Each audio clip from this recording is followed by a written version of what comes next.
Judith sat on the wooden stool in front of her thatched hut, her fingers running through the hem of her faded wrapper.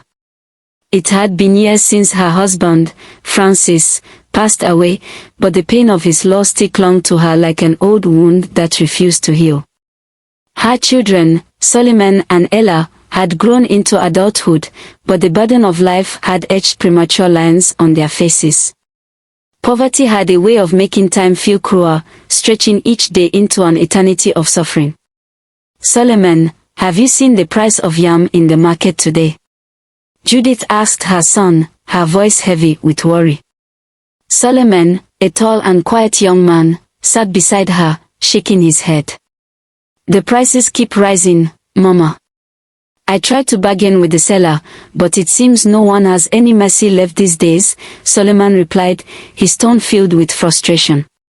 Ella, sitting by the doorway, folded her arms across her chest and sighed. We can't keep going like this, she muttered under her breath. If only Uncle Badmus would help us, even a little.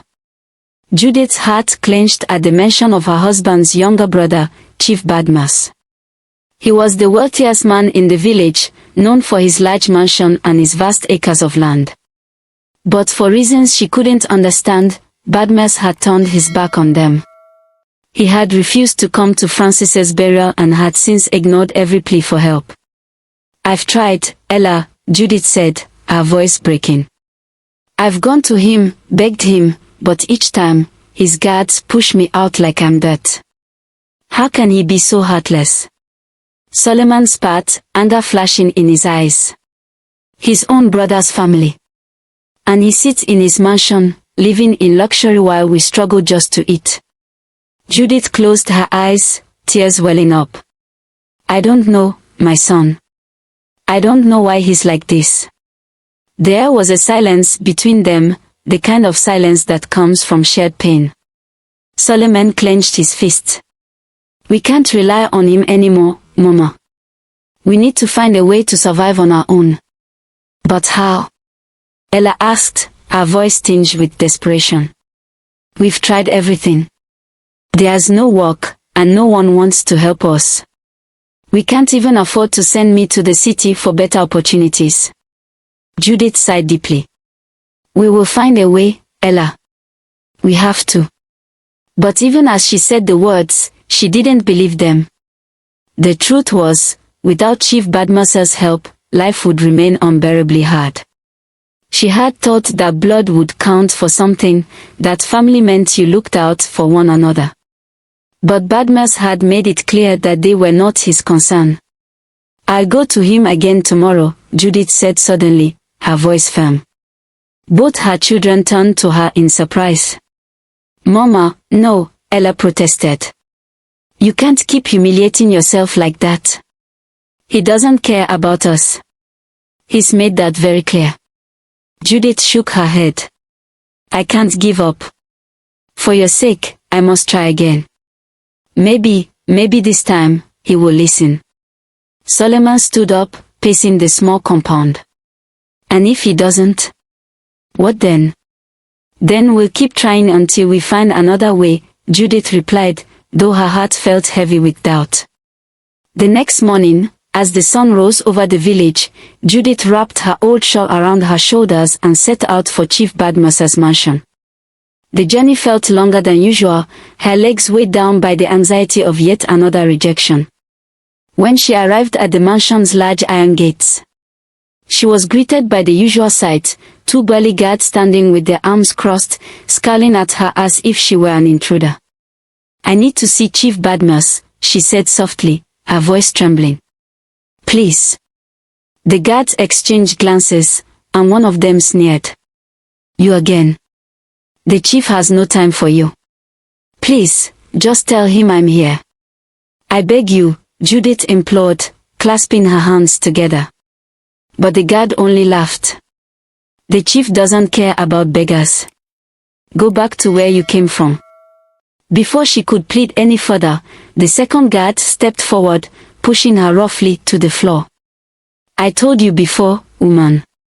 Stay away from here. Judith stood up amidst tear-filled eyes, turning towards the path leading to her home. Dejection and pain hung around her as she slowly walked the long path, resisting the free flow of tears. Days went by and her family situation only worsened. The news spread through the village like wildfire. Chief Badmus was gifting the widows with money and provisions. Judith first heard it from her neighbor, Peace, who rushed into her compound one afternoon, panting and out of breath. "Judith, have you heard? Chief Badmus is giving money to all the widows." Peace exclaimed, her eyes wide with excitement. Judith, who had been sitting on a low stool, washing clothes, froze. "Are you sure?" she asked, her voice trembling with a mixture of disbelief and cautious hope. "I swear on my life. Many have already gone there and returned with bundles of cash and bags of rice. You should go now before the crowd becomes too large." Peace urged. Judith's heart raced. After all the humiliation, could this be true? Could Badmus have had a change of heart? "But, will he give me anything?" she asked quietly. "He's refused me so many times before." Peace grabbed her arm. "You are a widow too, just like the others. It doesn't matter if he's turned you away before. Go now, before it's too late." Without further hesitation, Judith rose to her feet, her hands trembling as she wiped them on her wrapper. "I'll go," she whispered, trying to quiet the doubt swirling in her mind. The walk to Chief Badmus's mansion felt both familiar and foreign. She had made this journey countless times, each one more painful than the last. But this time, there was a flicker of hope, something she hadn't felt in years. Perhaps today would be different. When she arrived, a long queue of widows stretched before the iron gates. Some stood patiently, while others murmured in excitement, clutching their wrappers tightly around them.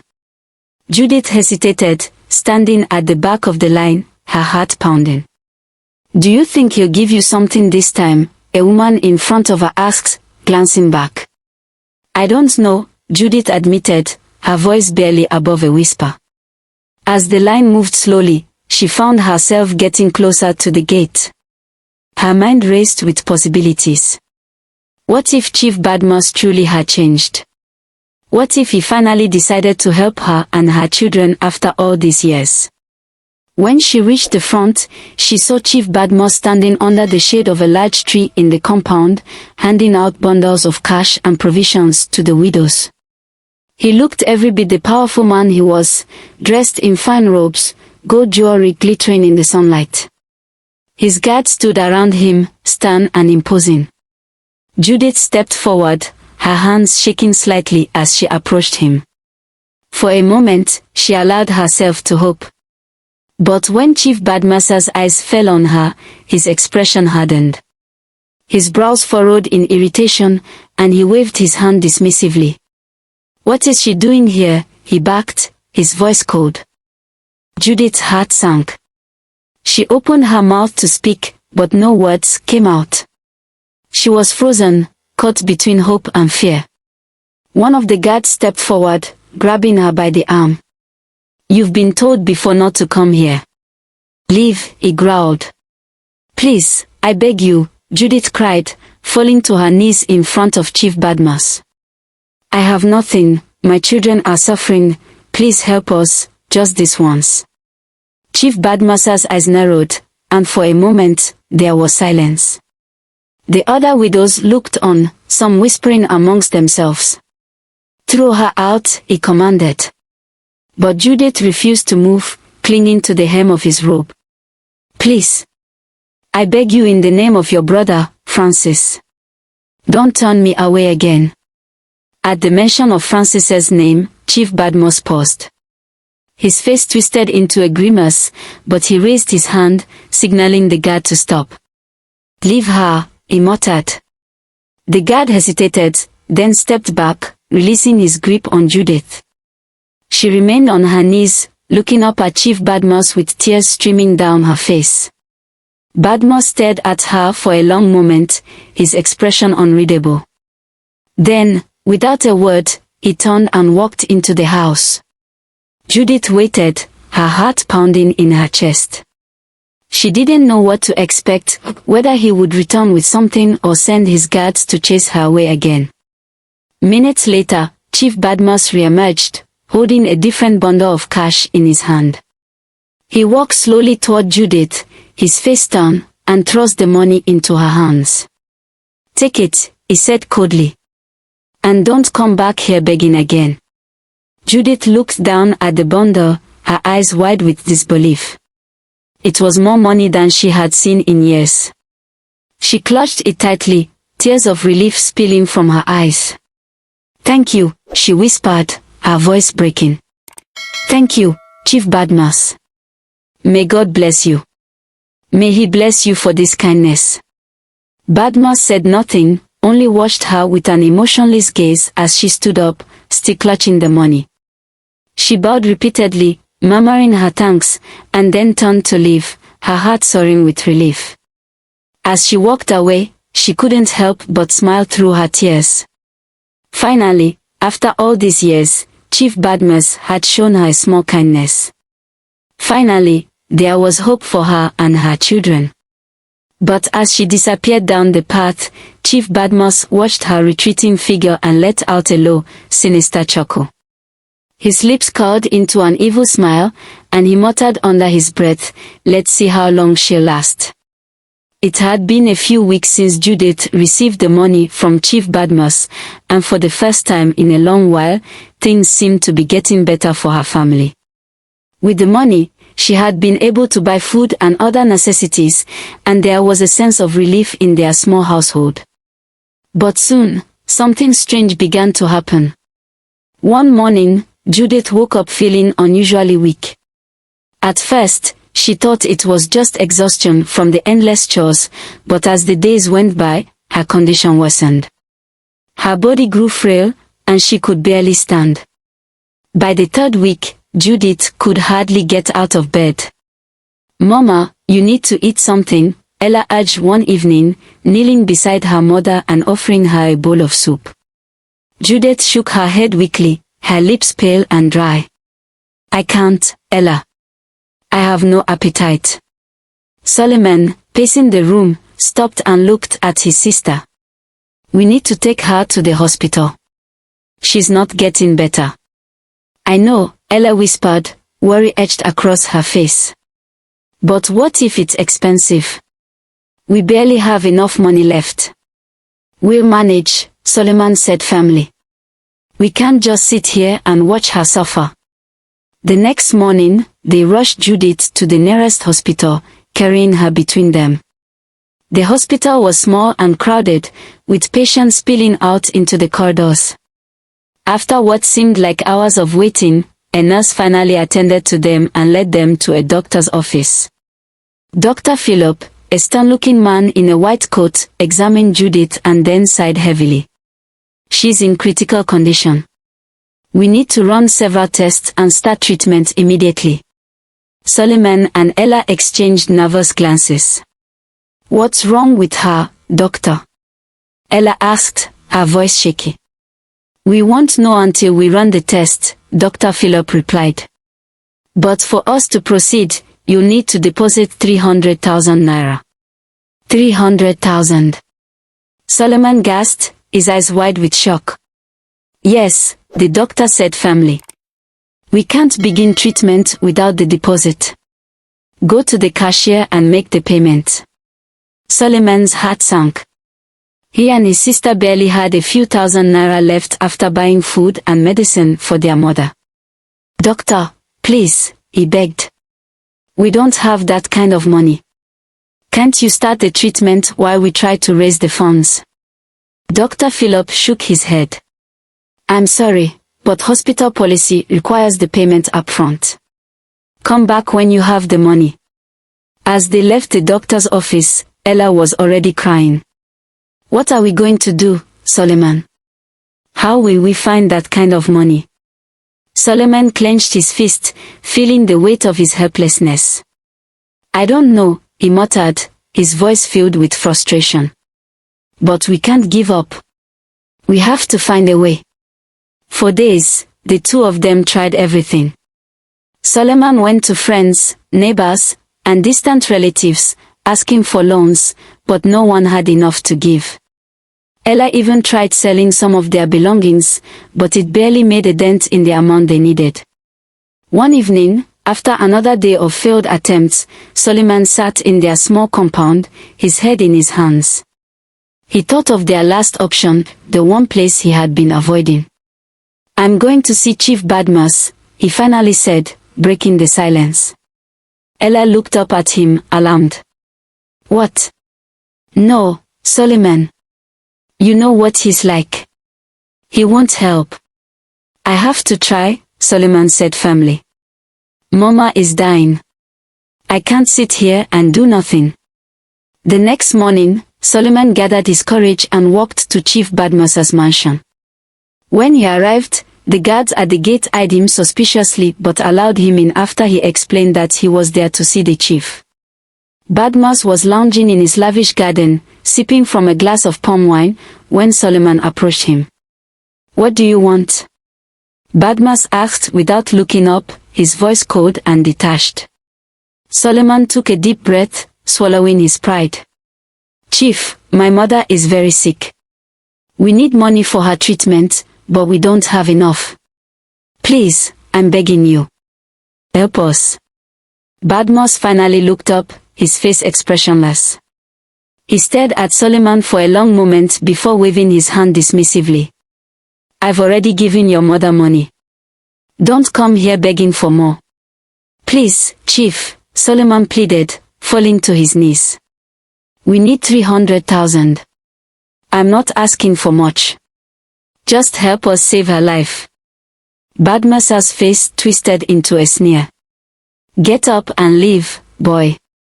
I'm not a charity. You people disgust me with your constant begging."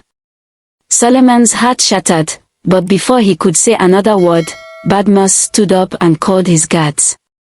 "Escort him out of my house and make sure he doesn't come back." The guards grabbed Solomon by the arms and dragged him to the gate, throwing him out roughly. As he dusted himself off, his eyes burned with tears of frustration and anger. How could a man be so cruel? When he returned home, Ella was waiting anxiously by the door. "What did he say?" she asked, her voice trembling. Solomon shook his head, unable to speak. Ella's face fell, and tears welled up in her eyes. "We can't give up," Ella said suddenly, wiping her eyes.